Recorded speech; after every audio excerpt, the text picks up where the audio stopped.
Greetings, medical wildcats. I'm Joseph Guggenheim. I'm a 1972 graduate of the medical school. And today's presentation is on the gold domed building on North Michigan Avenue, which is now the Intercontinental Hotel. Last month, we talked about the McKinlock Gate. So let's go off campus today, go down Michigan Avenue toward the river and examine this unusual building, which is now a hotel.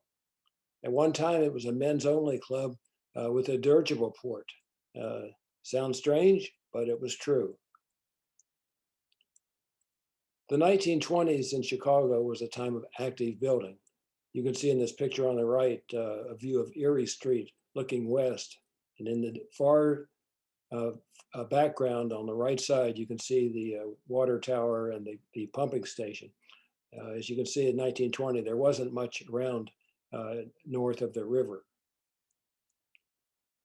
The Michigan Avenue Bridge was built in 1920, and that led to a huge building campaign on the north side of the river along Michigan Avenue. And in this picture of Streeterville taken in 1926, starting the middle lower corner or edge of the picture, you can see the U-shaped Drake Hotel.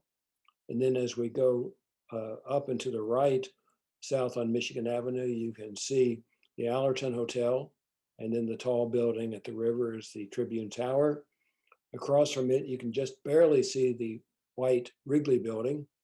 And then coming north again on Michigan Avenue, you can see the water tower, the steeple of Fourth Presbyterian Church. And then at the very bottom of the picture in the center, you can see the Rockefeller McCormick Mansion, which has been demolished in the 1950s. So the construction of the bridge across the river at Michigan Avenue led to a huge construction boom. You can also see over toward the medical center area, you can see the American Furniture Mart going up. It doesn't have its towers yet. And then the land that later became the Feinberg School of Medicine campus is the bare land there. In 1920, Chicago wanted to become a center for air travel. And it was thought at that time that airplanes were the best means of transportation in the air for short trips, but for long trips like transcontinental or transoceanic, dirigibles were probably preferable. So in 1910, the Blackstone Hotel, which was the tallest building in Chicago, it was at 636 South Michigan, announced plans to build a airship docking site on the roof. Like all docking sites in the United States, it was actually never used. In 1919, a dirigible ignited and crashed above the loop, killing 14 people at the Continental Bank building. But this did not seem to dampen the enthusiasm for airship travel.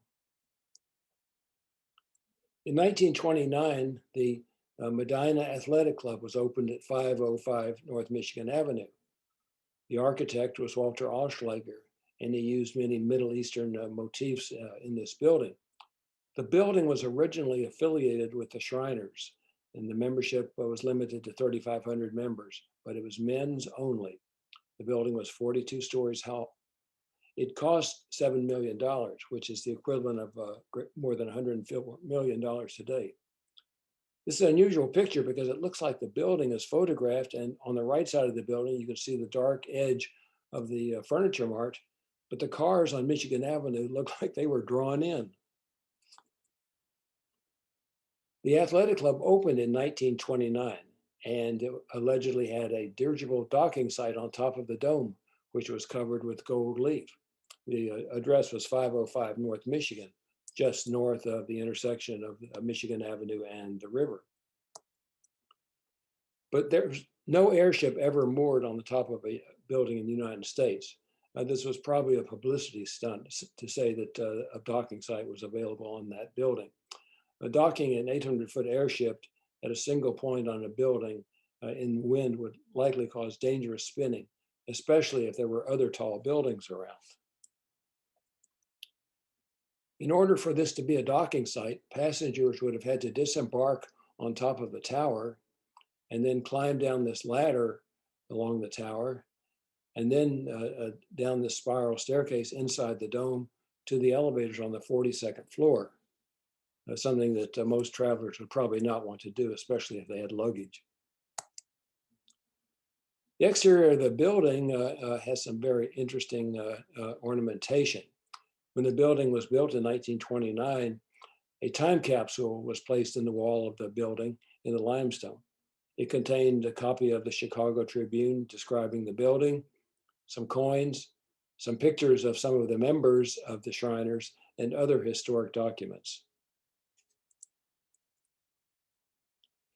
If you stand back a little ways on the sidewalk on Michigan Avenue and look at the west side of the building, you'll see some of the carvings. These friezes, described as Neo-Egyptian, were designed by George Unger and then carved by Leon Hermont in the Indiana limestone. Above the entrance, which you can see at the lower edge of the upper picture, are 3 Sumerian warriors. The detail is shown in the lower picture here. They're kind of hard to see at street level. The red arrow shows where they are located at the level of the 12th floor. There are 3 friezes at the level of the 8th floor on the north, south, and west side of the building. The one on the south side that faces the river is said to represent contribution. There's a large bird shown at the red arrow, which was said to represent favorable omen for the success of the enterprise. The faces on the frieze were modeled after some of the members of the Shriners. On the west side, the side that faces Michigan Avenue, the architect Walter Alschlager put his initials in the scroll representing the floor plan of the building. And on the north side is the consecration frieze. There was a monkey on a leash in this frieze. The monkeys were said to represent bigotry in ancient art, but it was thought that the monkey on the leash perhaps represented that bigotry has no place in the Masonic order. The inside of the building is at least as spectacular as the exterior. There were many athletic facilities in the building. There was a shooting and archery range. There was a miniature golf course with a babbling brook and water hazard. It is said that Al Capone practiced his putting at this site. There was a running track, bowling alley, a 2-story boxing area, and a billiard hall. You can see in this picture of the elevator bank some of the decorations of the building, the spectacular floor, and then the ceiling. And the upper picture shows detail of the ceiling.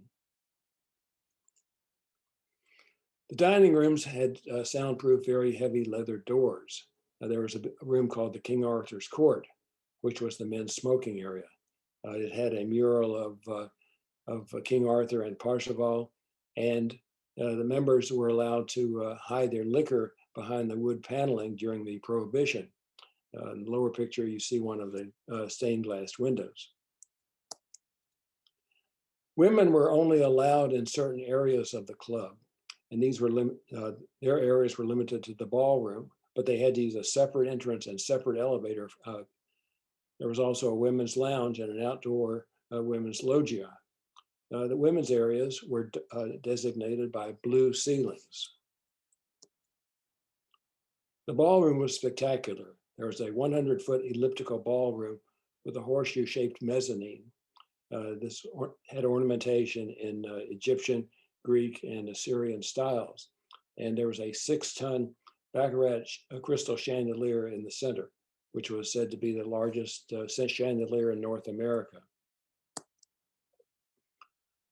There was a swimming pool on the 14th floor, and this was known as the Johnny Weissmuller pool, named after the Olympic swimming champion who later starred in Tarzan movies. It was said that he trained in this pool. But less than 5 years after the club opened, it failed and went bankrupt and was no longer a men's only club. It became apartments. It became a Continental Hotel, a Sheraton, a Radisson, and now it is an Intercontinental Hotel. There was also a Kon-Tiki Ports Polynesian restaurant in the building. The enthusiasm for air travel with airships ended with the Hindenburg disaster in 1937. But almost across the street from the Medinah Athletic Club was the Women's Athletic Club, which opened in 1929, the same year, at 626 North Michigan. It continues to thrive. It's in this building shown on the left, the architectural landmark designed by Philip Marr. It can be recognized by the iconic red awnings at the Cartier store on the ground floor. It's a spectacular place to hold private functions. Perhaps it survived because of the prominent Chicago families that were the founding members, including the Swifts, Armours, McCormicks, Pullmans, Drakes, the Ryersons, the Sheds, and the Palmers. So next time you stroll down Michigan Avenue, look up at the Gold Dome and remember the unique history of this building. Let's get together next month virtually. The topic next month will be the meeting on the Rush Street Bridge, the story of how our medical school began. So in the meantime, stay safe, stay connected, and let's get together again next month.